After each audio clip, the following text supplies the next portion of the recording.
चुनाव के दिन आप लोगों ने बहुत अच्छे से संपन्न करा दिया। अब जो बचा हुआ 10% है वह काउंटिंग के दिन बिल्कुल निर्विवाद तरीके से इस पूरे मतगणना के कार्य को संपन्न कराना है।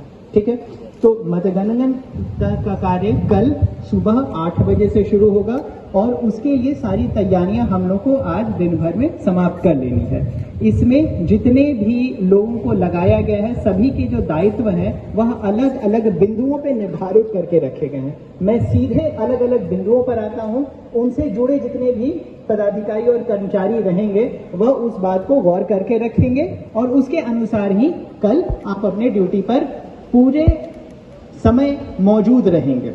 ठीक है, कल किसी भी तरीके का कंफ्यूजन नहीं होना चाहिए, किसी भी तरीके का कोऑर्डिनेशन इशू नहीं होना चाहिए। अगर आपको अपने ड्यूटी के बारे में आज के डेट में कुछ लगे कि हाँ यह कम है, यह ज्यादा है, यह समान नहीं है या कोई भी परेशानी है, तो आज ही आप अपने वरीय अधिकारी के संज्ञान में वह सूचना देंगे ताकि उस पर करेक्टिव एक्शंस या अगर कोई डेफिशिएंसी आ रहा हो तो उसको हम लोग सुधार कर सकें।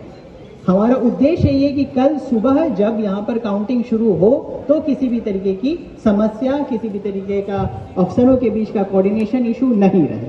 ठीक है, तो हम शुरू करते हैं गेट नंबर 1 से, जहां से कि हम, आप और अन्य सभी लोगों को यहाँ पे प्रवेश करना है। तो आप सब अवगत हैं कि कल काउंटिंग की जो कार्रवाई है वह काउंटिंग पर्सनल्स के द्वारा की जाएगी। क्षेत्र के लिए कल मतगणना का कार्य संपन्न होना है और इस हेतु 15 स्थित बाजार समिति में सारी तैयारियां संपन्न करा ली गई हैं।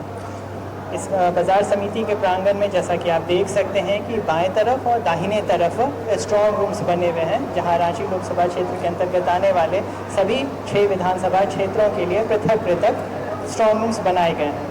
कांके विधानसभा, रांची विधानसभा, हटिया विधानसभा, खिजरी विधानसभा, सिल्ली विधानसभा तथा सरायकेला जिला के ईचागढ़ विधानसभा के ईवीएम मशीन्स यहाँ पे सेफली सिक्योर करके रखे हुए हैं।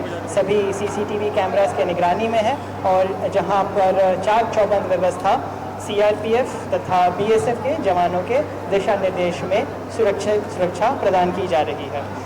काउंटिंग डे के दिन इन सभी 6 विधानसभाओं के लिए 6 अलग अलग काउंटिंग हॉल्स बनाकर रखे गए हैं। इन सभी 6 हॉल्स में निर्धारित संख्या में टेबल्स स्थापित किए गए हैं। किन्हीं काउंटिंग हॉल में 17 टेबल्स हैं, किन्हीं काउंटिंग हॉल्स में 29 टेबल्स हैं। टेबल्स की संख्या का गणना इस आलोक में किया गया है कि उस कंसर्न विधानसभा में कुल कितने पोलिंग स्टेशंस हैं। जिस विधानसभा में अधिक संख्या में पोलिंग स्टेशंस हैं उस संख्या में माननीय भारत निर्वाचन आयोग की अनुमति से काउंटिंग टेबल्स की संख्या को बढ़ाया गया है। इसके पीछे यह उद्देश्य रहता है कि कम से कम राउंड्स में पूरे विधानसभा की काउंटिंग समाप्त हो और इस दृष्टिकोण से पूरे लोकसभा की जो काउंटिंग होती है वो एक निर्धारित राउंड्स के बाद समाप्त हो जा सके। इन 6 विधानसभा के काउंटिंग हॉल्स के अतिरिक्त एक separate counting hall postal ballets की गणना के लिए बनाया गया है। जैसा कि आप अवगत हैं कि 4 संस्थाओं से पोस्टल बैलेट्स प्राप्त होते हैं। एक भारतीय सेना के जवानों के द्वारा जो पोस्टल बैलेट कास्ट किया जाता है, उनके अधिकारियों के द्वारा कास्ट किया जाता है, वह ETPBS के माध्यम से प्राप्त होता है, electronically transmitted postal ballot system.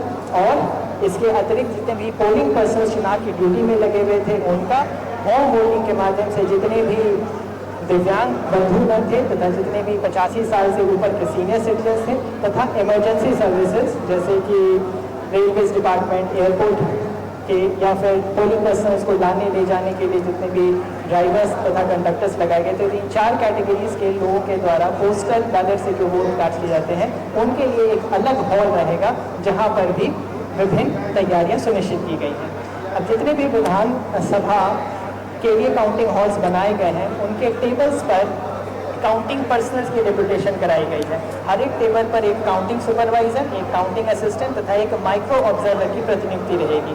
इन तीनों कर्मचारियों का यह जिम्मा रहेगा कि इनके टेबल पर जैसे जैसे CU आगे जाते हैं तो उन CU को SOP के अनुसार सभी काउंटिंग एजेंट्स के उपस्थिति में वोट्स पोल की काउंट और उसकी गणना 17C पार्ट 2 का अवेलेबल कराकर उसको टैबुलेट करते जाएंगे।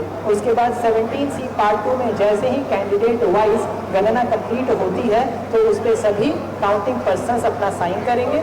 उसके पश्चात सभी काउंटिंग एजेंट्स से उस पर क्रॉस साइन होगा और फिर वह ARO टेबल के पास वेरिफिकेशन के लिए जाएगा, जिसके पश्चात RO तथा ऑब्जर्वर सर के साइन के बाद वो फाइनली इनकोर पर अपलोड होने के लिए वापस से ARO टेबल पर जाएगा। इसी प्रकार से अलग अलग राउंड्स होते जाएंगे और हर राउंड के एंट्री के बाद ट्रेंड्स निकाले जाते हैं और वो सारे ट्रेंड्स मीडिया में डिक्लेयर टाइम टू टाइम करते रहा जाएगा। एक बार जब सारे के सारे राउंड्स की गिनती कंप्लीट हो जाती है तो उसके बाद फाइनल टैबुलेशन फॉर्म 20 में रहेगा, जिसमें कि BU से, जिसमें कि कंट्रोल यूनिट से प्राप्त सभी वोट्स, पोस्टल बैलेट से सभी प्राप्त वोट्स तथा अगर कोई टेंडर वोट्स प्राप्त हैं तो उसका उल्लेख कराकर फाइनल टैबुलेशन के लिए रेडी होगा। फाइनली फॉर्म 20 में सभी कैंडिडेट वाइज टैलिंग होने के बाद उस माननीय प्रेक्षक महोदय के द्वारा NOC उपलब्ध कराया जाएगा, तब जाके फिर रिजल्ट डिक्लेयर होगा।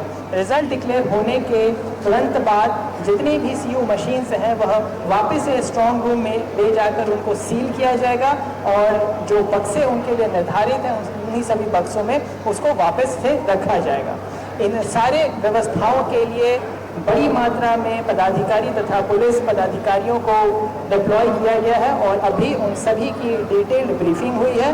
यह उद्देश्य रहेगा कि जितने भी काउंटिंग पर्सनल्स या काउंटिंग एजेंट्स यहाँ प्रवेश करते हैं सभी अपने अपने जिम्मेवारियों से वाकिफ रहें, उनको कहाँ जाना है, उनके क्या डूज रहेंगे, क्या डोंट्स रहेंगे, उसका अच्छे तरीके से अनुपालन सुनिश्चित हो जाए। यहाँ पर मोबाइल का पूरी तरीके से प्रतिबंध रहेगा। कोई भी काउंटिंग एजेंट या कोई भी काउंटिंग पर्सनल्स हॉल्स में मोबाइल्स नहीं ले जा सकते हैं। इनके खाने पीने की अलग से व्यवस्था रहेगी जो कि काउंटिंग प्रोसेस शुरू होने के पहले ही इन्हें उपलब्ध करा दी जाएगी। इसके अतिरिक्त यहाँ पर कार्मिक कोषांग के द्वारा कल सभी काउंटिंग पर्सनल्स का एक थर्ड रैंडमाइजेशन होगा, जिसके माध्यम से ही जितने भी काउंटिंग पर्सनल्स हैं उनको रैंडमली विधानसभा तथा उस कंसर्न विधानसभा में भी एक पर्टिकुलर टेबल भी रैंडम तरीके से अलॉट किया जाएगा, जो कि माननीय प्रेक्षक महोदय की उपस्थिति में रहेगा। सिक्योरिटी है, पहला जो हमारा वज्रगृह है स्ट्रॉन्ग रूम, वहाँ पर अभी BSF की कंपनी लगी हुई है जो लगातार EVM की निगरानी कर रही है। CRPF की एक कंपनी है जिन्हें जितने भी हमारे विधानसभा क्षेत्र हैं हर एक में 2 गेट है। दोनों गेट में एक गेट से जो है काउंटिंग पर्सनल जाएंगे जो सरकारी कर्मी हैं और एक गेट से जो कैंडिडेट के काउंटिंग एजेंट्स हैं वो जाएंगे। दोनों ही गेट पर CRPF का बल लगा हुआ है। तो पूरा जो इनर लेयर है वो CAPF के पास है। उसके बाद जो हमारा सेकेंड लेयर है, जो मिड लेयर है, उस पर जो है जैप और IRB के इको कंपनियां हैं, उनको लगाया गया है। वह इम्पॉर्टेंट लेयर है क्योंकि वहीं पर यह डिसाइड होता है कि किनको किधर एंट्री देनी है। वहाँ पर हमारे सीनियर ऑफिसर्स भी रहेंगे, 3 DSP लगाए गए हैं इस काम के लिए। इसके अलावा जो मेन गेट है वहाँ पर कोई भी विदाउट पास एंट्री नहीं करेगा। वह भी हमारा एक इम्पॉर्टेंट लेयर है जो हमारा आउटर मोस्ट लेयर है, जहाँ पर डिस्ट्रिक्ट आर्म पुलिस लगी हुई है और डिस्ट्रिक्ट के सारे जवान और ऑफिसर लगे हुए हैं। जो डोंट्स की लिस्ट है, दोबारा मैं दोहरा दूँ कि किसी भी काउंटिंग एजेंट का कोई मोबाइल, कोई पानी का बोतल, कोई चाकू, कोई ज्वलनशील पदार्थ, कोई लाइटर, कोई भी ऑब्जेक्शनेबल आइटम अलाउड नहीं है। वो ज़्यादा से ज़्यादा कुछ कागज और कलम ला सकते हैं अपने पॉइंट्स को नोट करने के लिए।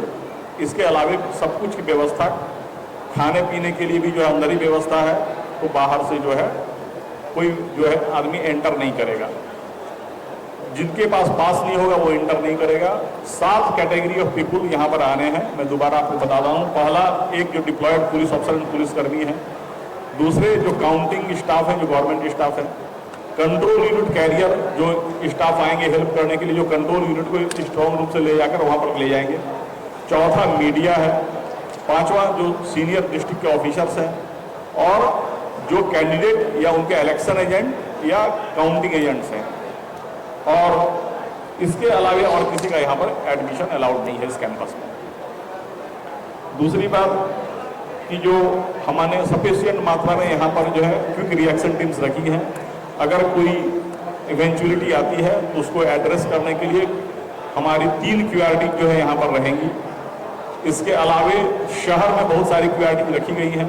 अगर कोई विजय जुलूस निकलता है तो वो परमिशन लेके निकलेगा, और विजय जुलूस को स्कॉट करने के लिए भी पुलिस फोर्स और पुलिस अफसर को लगाया गया है। सबका डिटेल्ड ऑर्डर निकला हुआ है।